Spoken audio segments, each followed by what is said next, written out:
Good morning. I'm Rebekah Wilson, and I am part of our counseling team at Fellowship Church, but I also oversee the ministry of Moms and More, and so this is a place where I am encouraging and equipping families who have young children. So I'm excited to take a couple minutes here and talk to you about a parenting principle. And the principle that I want to talk to you about today is a theme that we see over and over in Scripture when we hear about parenting, and that is that our primary calling as parents is that to be trainers, okay?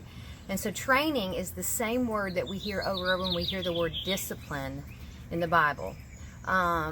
Proverbs is where we tend to see most of the scriptures on parenting, and you're probably familiar with some of these where it says, train up your children in the way they should go, and when he is old, he will not depart from it. And this is Proverbs 22:6. But another common scripture, Ephesians 6:4, says, fathers, do not provoke your children to anger, but bring them up in the discipline and admonition of the Lord. And in this case, it's saying in the training, in action, but also in instruction of the Lord. And so when you think about this word, bring them up, in the Greek, this means to rear up to maturity. And so the word rear actually means to twist them against their nature.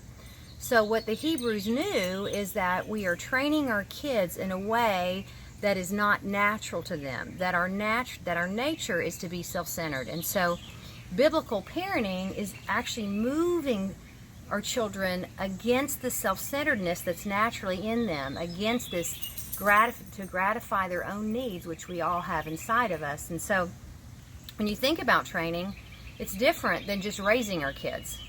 And that training takes a lot of time. That it is an intentional process that we are called to as Christian parents. And so the other piece that I would say here is that it's best done in the normal activities of the day. So this is when you're in times of non-conflict, so your children are not having to defend their actions.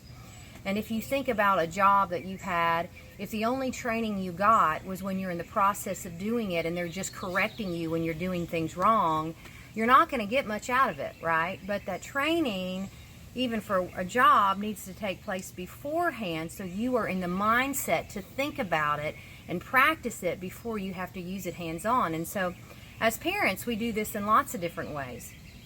Part of the way we do it is in our relationship as husband and wife, that we model what healthy relationships look like. You might do this from teaching them during different play experiences, from encouraging them in verbal instruction, that these are all different forms of training as well as consequences for wrong behavior.